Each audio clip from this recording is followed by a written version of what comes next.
Hello बच्चा party, ये आपका लेक्चर नंबर 9.2 है। इसमें हम तीन टॉपिक्स के बारे में डिस्कस करेंगे। पहला है स्ट्रेस, स्ट्रेन और हुक्स लॉ। तीनों ही बहुत इंपॉर्टेंट टॉपिक्स है। आगे जितनी भी चीजें आएंगी इनको समझना बहुत जरूरी है। ठीक है, स्टार्ट करते हैं हम। पहला टॉपिक स्ट्रेस। आमतौर पर जिंदगी में ये चीज बहुत सुनते हैं, ये वर्ड कि हाँ भाई मेरे अंदर मुझे स्ट्रेस है, इस बात का स्ट्रेस है कि ये प्रॉब्लम्स है। वो होता है मेंटल स्ट्रेस। यहां पे जिस स्ट्रेस की बात करेंगे वो होगा आपका एक तरीके से आप कह सकते हो फिजिकल स्ट्रेस। ठीक है, थोड़ा बहुत रिलेटेड रहेगा, चीजें समझने की कोशिश करते हैं। देखो, स्ट्रेस होता क्या है? When A body is deformed. Deformation हमने लास्ट लेक्चर में पढ़ा था कि बाहर से कोई फोर्स लगता है तो ऑब्जेक्ट के अंदर डिफॉर्मेशन आती है, यानी कि उसकी फॉर्म चेंज होती है। ठीक है, जब भी कोई बॉडी डिफॉर्म होती है बाय सम एक्सटर्नल फोर्स तो क्या होता है? Then each section of the body applies an internal force of reaction। उस बॉडी का हर पार्टिकल, each section, हर सेक्शन एक रिवर्ट में, हम कह सकते हैं एक रिएक्शन का फोर्स लगाता है अपोजिट में, ताकि वो अपनी which tends to restore the body into its original state. उस बॉडी को उसकी ओरिजिनल स्टेट में ले आए। इस चीज को हम ऐसे समझ सकते हैं, जैसे हम देखते हैं ना कि घर पे कोई भी प्रॉब्लम आती है, मान लो फाइनेंशियली या कोई भी दिक्कत आती है, तो उसका इफेक्ट घर के हर मेंबर पे होता है कि नहीं? और हर घर का मेंबर अपने तरीके से उसको टैकल करने की, उस प्रॉब्लम को टैकल करने की कोशिश करता है ना? यानी कि हर सेक्शन ऑफ दिस बॉडी, हर section of this house tries to tackle the problem in its own way. अपने तरीके से कोशिश करता है कि नहीं? ऐसा ही कुछ होता है नेचर की हर बॉडीज में। अगर मान लो किसी एक ऑब्जेक्ट के ऊपर हम फोर्स लगाते हैं, उसके अंदर डिफॉर्मेशन होता है, ठीक है, तो उसके अंदर का हर पार्टिकल, ठीक है, हर पार्टिकल ये कोशिश करता है कि जैसे ही ये डिफॉर्मेशन फोर्स हटे, ये ऑब्जेक्ट दोबारा से अपनी ओरिजिनल स्टेट में आ जाए। ठीक है, ये होता है आपका एक नेचर का फिनोमिना। और ये जो हर सेक्शन फोर्स लगाता है ना, रिवर्टिंग फोर्स लगाता है, इसे हम बुलाते हैं स्ट्रेस। आया समझ में? देखो, इसके टाइप्स पढ़ोगे तो और अच्छे समझ में आएगा। ये तो इसकी थी समझने की वो। अब हम पढ़ेंगे इसकी डेफिनेशन। आपको एग्जाम में पूछा जाए कि स्ट्रेस होता क्या है, तो आप ये डेफिनेशन लिखोगे। ये आपको समझाने के लिए लिखा है मैंने। द इंटरनल रिस्टोरिंग फोर्स, ये ध्यान रखना, रिस्टोरिंग फोर्स।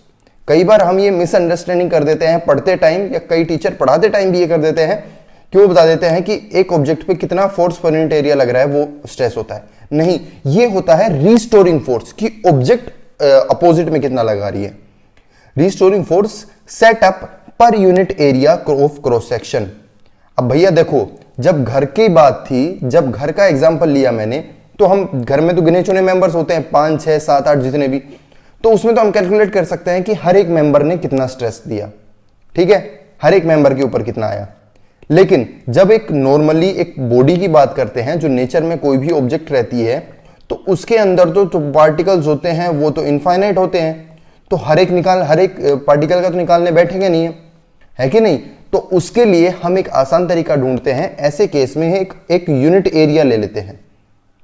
क्या लेते हैं ऐसे केस में? एक unit area of cross section, और उस यूनिट एरिया में निकाल लेते हैं, तो उस हिसाब से हमें एक ऑब्जेक्टिव प्रॉपर्टी पता लग जाती है।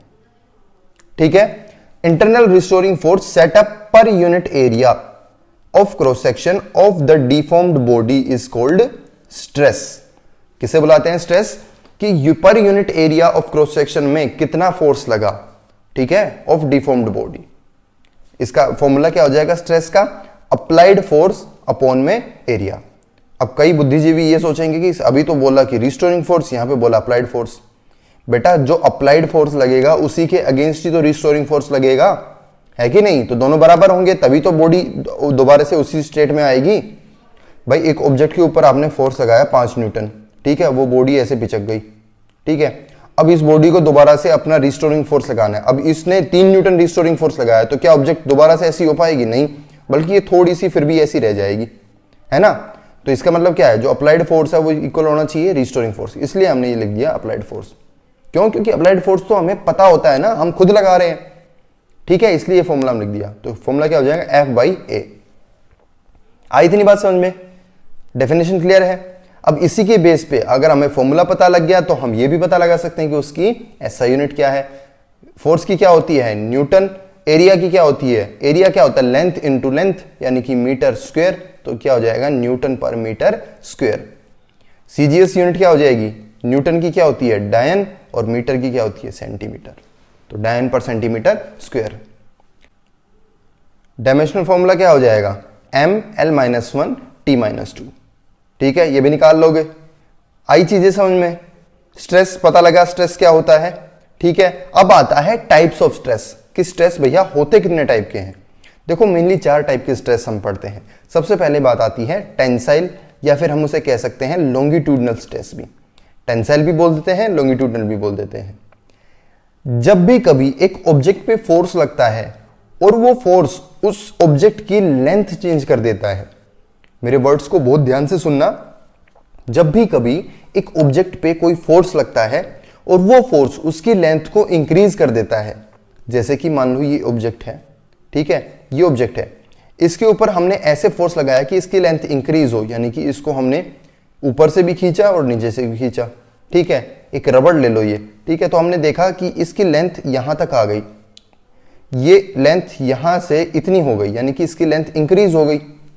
ठीक है, अब इंक्रीज हो गई यानी कि इसकी लेंथ इंक्रीज हुई है, तो इसकी मतलब शेप डिफॉर्म हुई है, शेप डिफॉर्म हुई है ना, फॉर्म इसने चेंज की है, तो एक रिस्टोरिंग फोर्स लगेगा। उस रिस्टोरिंग फोर्स को, ऐसे केस में जो रिस्टोरिंग फोर्स लगेगा उसे हम बुलाते हैं लॉन्गिट्यूडनल या tensile stress. It is the stress acting when the length of body increases in the direction of deforming force.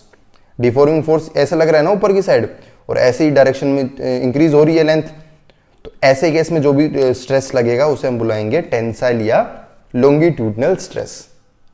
ठीक है, इसके अपोजिट एक चीज आ जाएगी। अब इस केस में तो हम खींच रहे हैं, ऐसा भी तो हो सकता है हम इसको ऐसे दबा के कंप्रेस कर दें, तब भी तो इसकी लेंथ चेंज होगी, तो इसको हम बुलाएंगे कंप्रेशनल स्ट्रेस। क्या होगा, मान लो ये इनिशियली ये कोई भी लेंथ है, इसको हमने कंप्रेस किया, ऊपर से फोर्स लगाया, नीचे से फोर्स लगाया, तो कंप्रेस होकर ये ऑब्जेक्ट इतनी रह गई। ठीक है, लेंथ में चेंज आया, लेकिन इस बार क्या आया चेंज, डिक्रीज हुई है, तो ऐसे केस में क्या बोलेंगे, it is the stress acting when the length decreases under A deforming force. कौन सा स्ट्रेस है, कंप्रेशनल स्ट्रेस।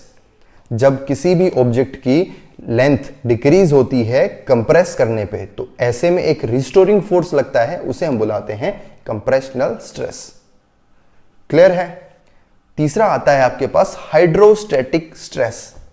हाइड्रोस्टैटिक स्ट्रेस, ऐसे में क्या होता है, कोई भी रैंडम ऑब्जेक्ट है, ये कोई भी ऑब्जेक्ट है, ठीक है, इसकी कैसी भी शेप हो सकती है, जब इस ऑब्जेक्ट को ऐसी कंडीशन में रखा जाता है कि इसके चारों तरफ से, हर तरफ से इसके ऊपर कोई भी यूनिफॉर्म फोर्स लगे, तो हम देखते हैं कि इसके जो शेप है, इसका जो साइज है वो डिक्रीज होके इतना हो जाता है। ठीक है, यानी कि ये चीज कंप्रेस हो जाती है। कंप्रेशन इसमें भी हो रहा था, लेकिन इसमें ध्यान दो, इसमें सिर्फ लेंथ में चेंज हो रहा था, इसमें बॉडी की पूरी शेप में चेंज आ रहा है। ठीक है, तो ऐसे केस में हम क्या बोलेंगे, if a body is subjected to a uniform force from all the directions, all the sides, then the corresponding stress is known as hydrostatic stress।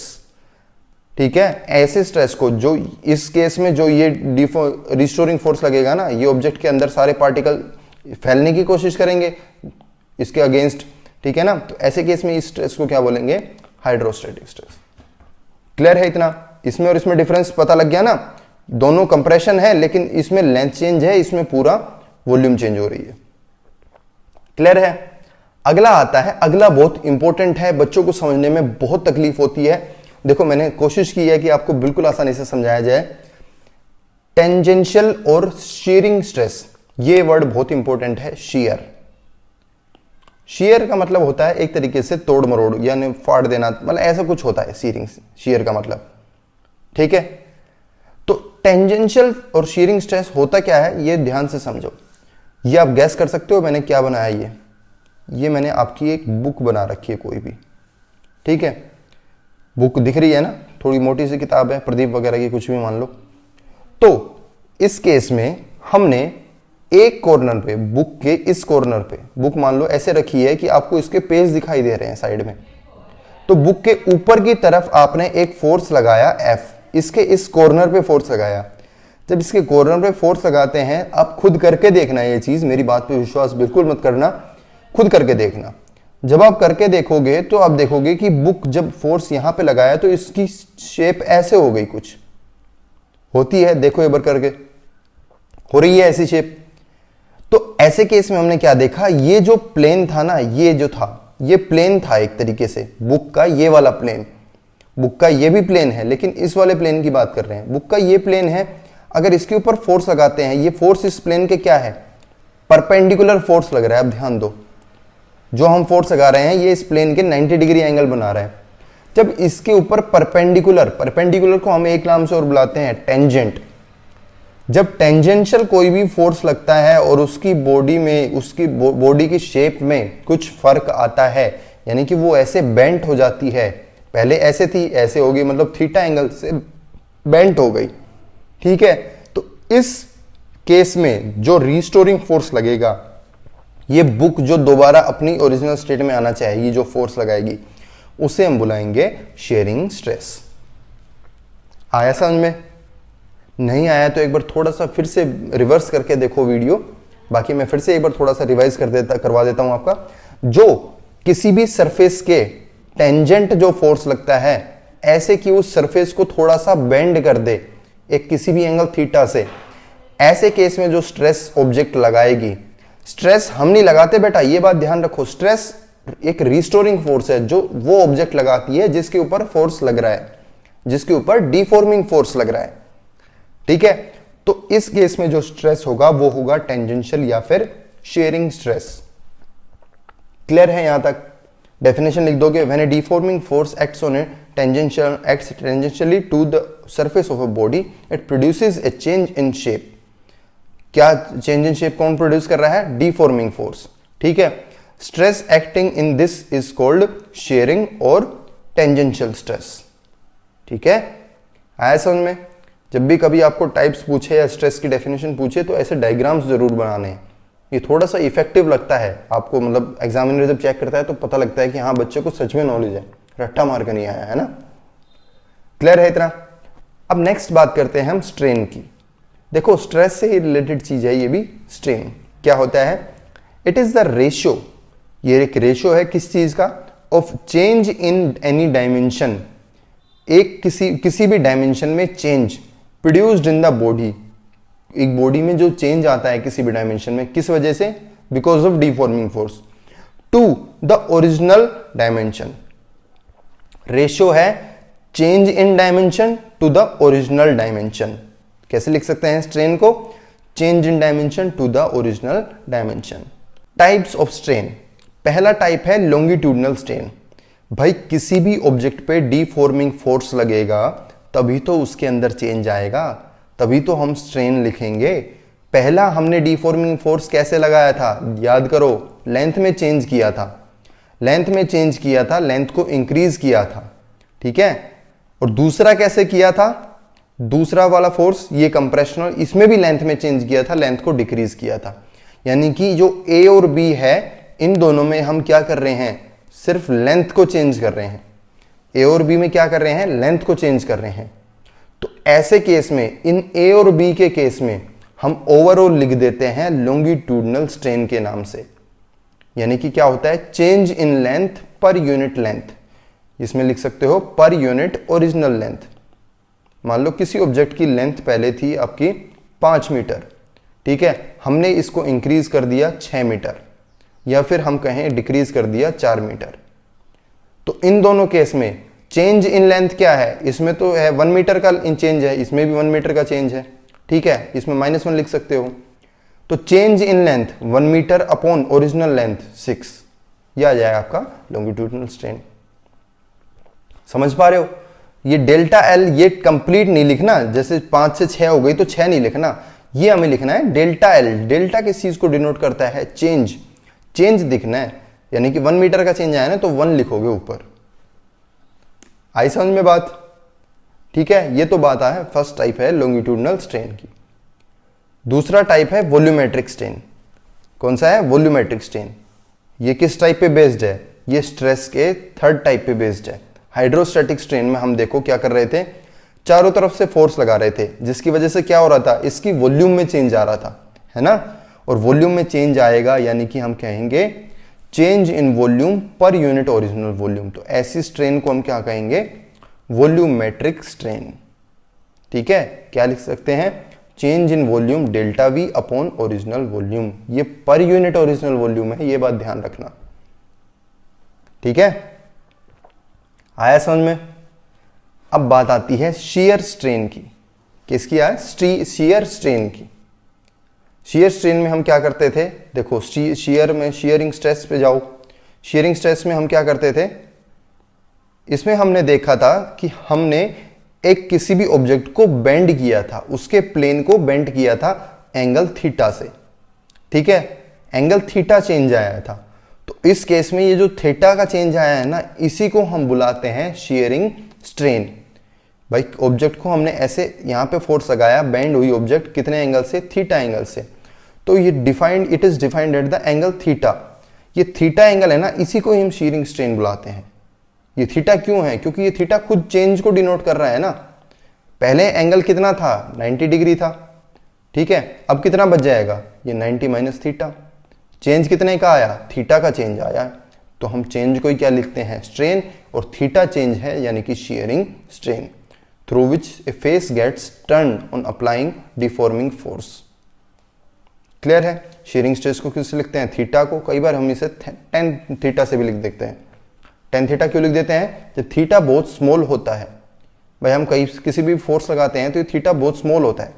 जब थीटा स्मॉल होता है तो उसको टेन थीटा के इक्वल भी लिख सकते हैं। ठीक है, साइन थीटा के इक्वल भी लिख सकते हैं। ये आप ट्रिग्नोमेट्री में पढ़ोगे ये चीजें। ठीक है, क्या हो जाएगा फिर यहां से? अब यहां पे देखो, ये थोड़ा सा इंपॉर्टेंट चीज है। ये मैंने डायग्राम तो बिल्कुल बिगाड़ के रख दिया, समझ में कैसे आएगा आपको? एक सेकंड।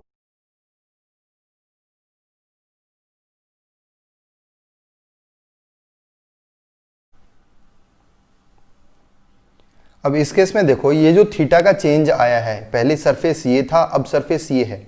तो इस ट्राइंगल में, ट्राइंगल मान लो, कुछ भी मान लो, ओ ए बी मान लो ट्राइंगल। ठीक है, इस ट्राइंगल में ये टेन थीटा कितना हो जाएगा? टेन थीटा होता है परपेंडिकुलर अपॉन बेस। परपेंडिकुलर क्या है? ए बी, अपॉन बेस क्या है? O B. तो हम यहां से क्या लिख सकते हैं? O B. सबसे ऊपर बात है ए बी। ए बी क्या है? ये ए बी है, ये चीज। ये चीज क्या है? ये प्लेन पहले जो थे, अब ये प्लेन इस प्लेन से आगे निकल गया। ये जो ये ऊपर वाला प्लेन है ना, ये नीचे वाले प्लेन से इतना आगे निकल गया, इतने डिस्टेंस आगे निकल गया। ठीक है, तो हम ये कह सकते हैं कि relative displacement between two parallel planes. क्या कह सकते हैं? Relative displacement between two parallel planes. कौन से पैरेलल प्लेन? ये वाला और ये वाला। पहले तो ये ऐसे था, ठीक है, लेकिन अब क्या है? ये वाला ऊपर वाला प्लेन ना इससे थोड़ा सा आगे निकल गया। कितना आगे निकल गया? ये इतना डिस्टेंस आगे निकल गया। ठीक है, तो ये क्या है? A B. तो ऊपर ए बी तो आया था हमारा, यहाँ पे ए बी था, तो ए बी को हमने क्या लिख दिया? Relative displacement between two parallel planes. नीचे क्या है? O B. नीचे क्या लिखा हुआ है? O B. ओ बी को क्या लिख सकते हैं हम? ओ बी क्या है? ये चीज है ओ बी। तो ओ बी क्या है? इन दो पैरेलल प्लेन के बीच का distance, distance between two parallel planes. Clear है? ये था शेयरिंग स्ट्रेन। तीनों स्ट्रेन समझ में आ गए? तीन चार क्यों नहीं है? क्योंकि हमने पहले दो स्ट्रेस थे जो कंप्रेशनल और लॉन्गिट्यूडनल, वो दोनों हमने एक ही इसमें ले लिए लॉन्गिट्यूडनल स्टेट में। क्यों? क्योंकि दोनों में लेंथ ही चेंज हो रही थी। ठीक है, अब नेक्स्ट इंपॉर्टेंट आता है Hooke's law. Hooke's law, Robert Hooke नाम के एक साइंटिस्ट हुए, फिजिसिस्ट थे, इंग्लिश फिजिसिस्ट। उन्होंने 1679 में एक बात बोली, क्या बहुत ही डीप स्टडी करके, कि हम एक्सटेंशन जो होती है किसी भी वायर में, एक कोई भी वायर लो आप, उसके अंदर जो एक्सटेंशन यानी कि उसमें जो लेंथ में इंक्रीज होता है वो किसके डायरेक्टली प्रोपोर्शनल होता है? Directly proportional to the load applied. कितनी बात देखी जाए तो एकदम कॉमन सेंस की बात है, लेकिन इसके पीछे बहुत सी थ्योरीज थी। ठीक है, देखी जाए तो एकदम कॉमन सेंस की बात है कि भैया एक तार में उतना ही खिंचाव आएगा जितना आप नीचे उसके ऊपर लोड लटकाओगे। ठीक है, जितना उसके ऊपर लोड बांधोगे उतना ही उसमें खिंचाव आएगा। ये तो सिंपल सी बात है, इसमें नई बात क्या है? पर इन्होंने उस टाइम पे ये बात देखो कब की है, 1679 की। ठीक है, अब इसके ऊपर एक और आगे ब्रीफ एक्सप्लेनेशन आई। ये तो रॉबर्ट हुक स्टार्ट किया था इन्होंने 1807 में। 1807 में एक और साइंटिस्ट हुए, थॉमस यंग।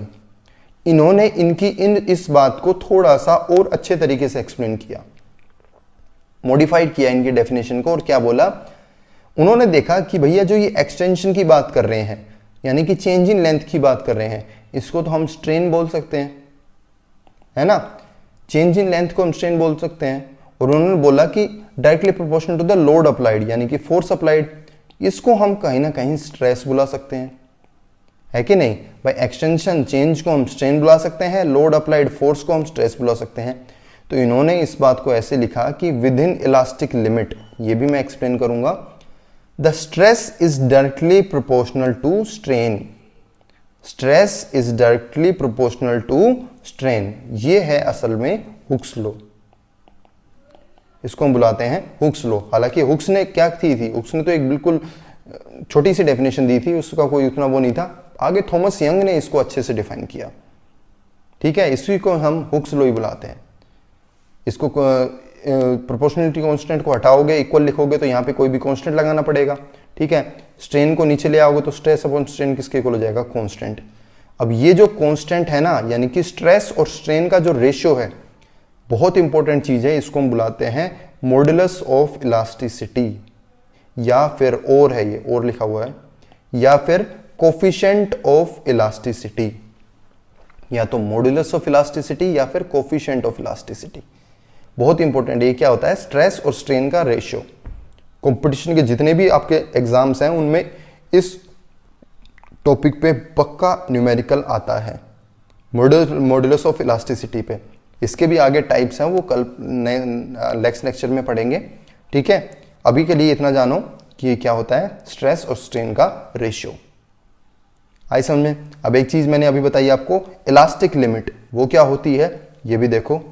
इलास्टिक लिमिट क्या होती है, maximum stress with which body regains its original shape and size. भाई किसी भी ऑब्जेक्ट पे आप स्ट्रेस लगा रहे हो, मान लो एक धागा है, इस धागे को आप खींचे जा रहे हो, तो एक लिमिट होगी ना कि इस लिमिट तक इसको खींचोगे तो ये उल्टा आ जाएगा। एक लिमिट होती होगी कि भाई इस लिमिट तक हमने खींचा तो ये उल्टा आ गया, बाकी इससे ज्यादा खींचोगे तो ये टूट जाएगा। ठीक है, तो ये मैक्सिमम फोर्स, वो मैक्सिमम फोर्स जहां तक हम छोड़ दें तो वो दोबारा से उल्टा आ जाए, उसको हम बुलाते हैं इलास्टिक लिमिट। नाम से ही क्लियर है वैसे तो, वो लिमिट जहां तक इलास्टिसिटी की प्रॉपर्टी फॉलो हो सके। क्लियर है। ये आगे हम एक ग्राफ पढ़ेंगे स्ट्रेस स्ट्रेन का नेक्स्ट क्लास में, तो उसमें भी हम देखेंगे ये चीज। हुक्स लॉ को हम ऐसे भी लिख सकते हैं, मान लो ये लोड अप्लाइड कर दिया एक साइड में एक्सटेंशन कर दिया, यानी कि स्ट्रेस कर दिया और स्ट्रेन कर दिया, तो कैसे आएगा उसका ग्राफ, ये बिल्कुल स्ट्रेट लाइन आएगा। ये क्या है, विद इन, ये ध्यान रखना, विद इन इलास्टिक लिमिट, ये जरूर लिखना है। अगर स्ट्रेट लाइन लगा रहे हो तो आगे जाके ग्राफ चेंज हो जाता है, ऐसे ऐसे कुछ हो जाता है, वो कल नेक्स्ट लेक्चर में पढ़ेंगे। अभी के लिए इतना करो। ठीक है, आया समझ में। कोई भी इसमें डाउट हो तो मेरे से पक्का पूछो आप। ठीक है, all the best, thank you.